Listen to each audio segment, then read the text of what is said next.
Vayetzei has a unique beauty.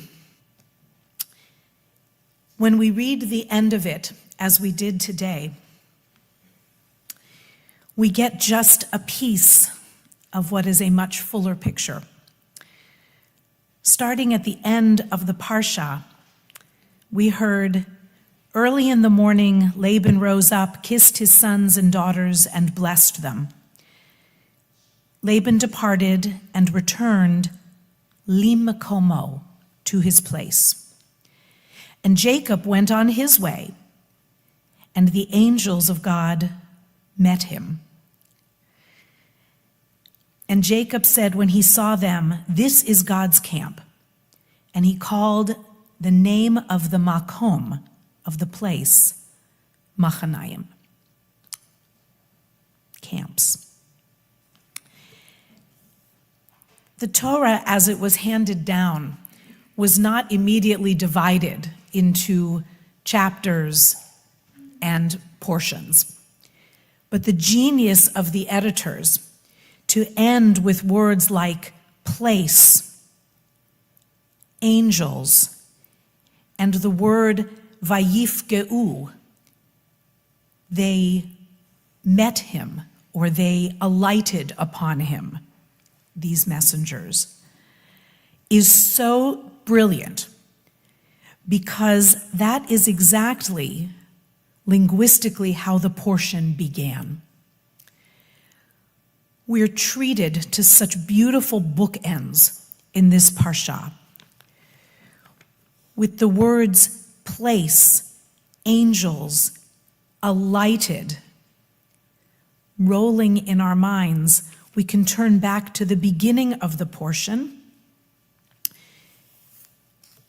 In chapter 28, verse 10, where we heard Jacob went out from Beersheba toward Haran, and he, vayifga, alighted, bamakom, on the place.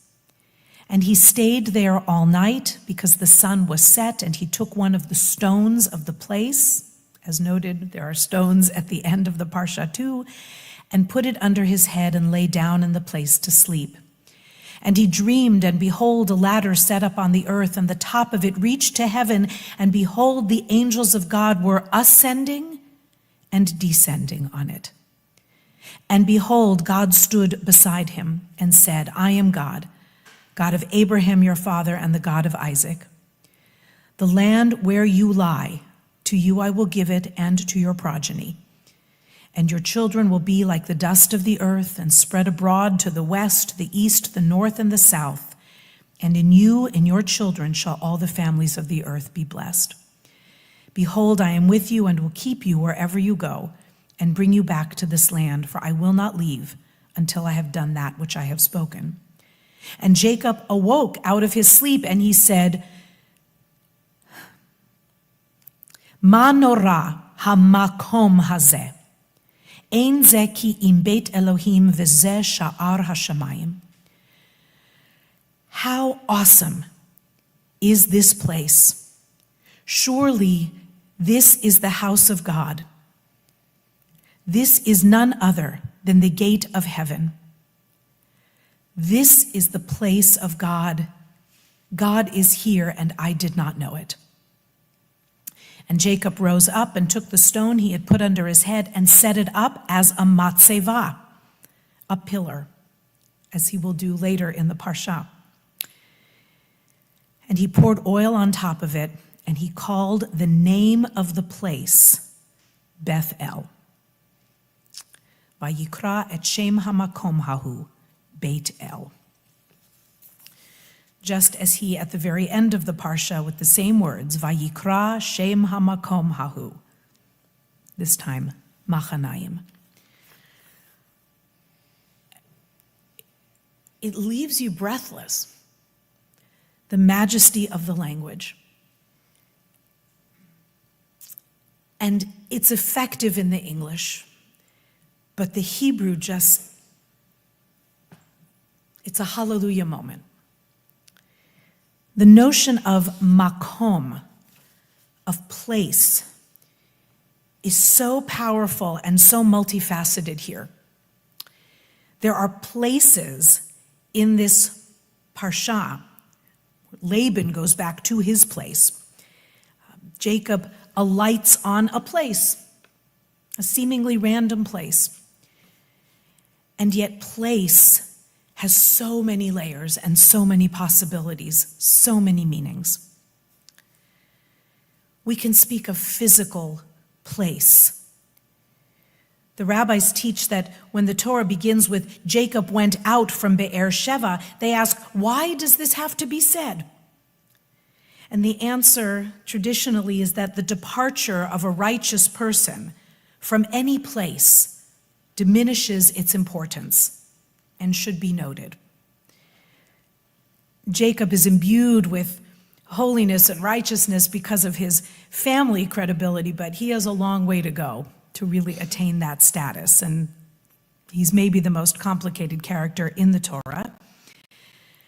But his holiness lives in all of us, and the struggle to find our place in the world has not been easy for Jews and for so many of us individually, as we have been shuffled from place to place.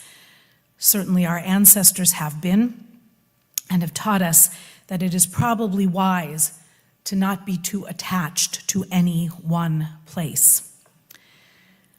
Over the last year especially, and in so much of the previous years, Jews have really wondered, how stable is our place?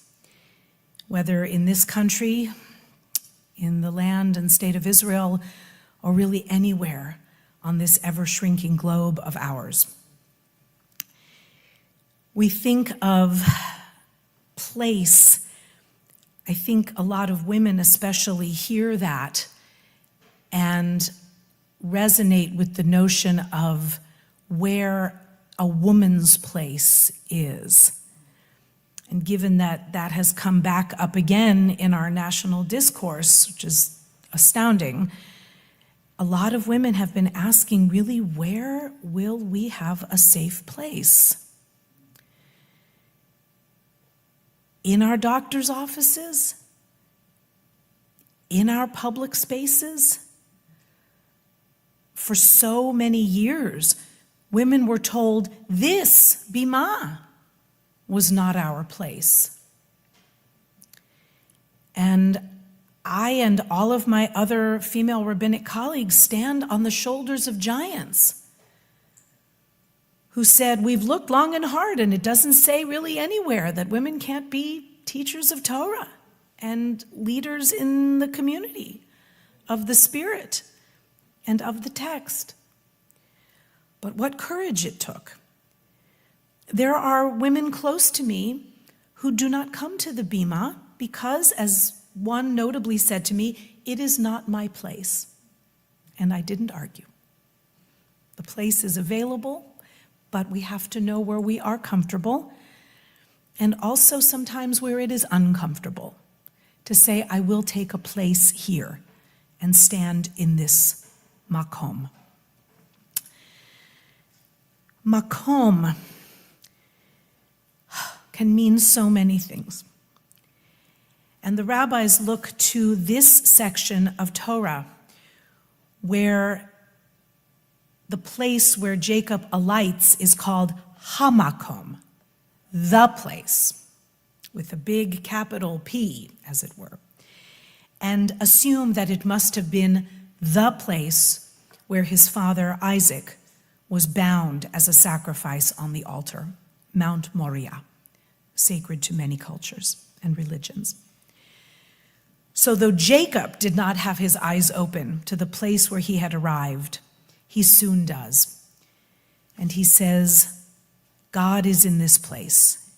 And the text seems to pause, I did not know it.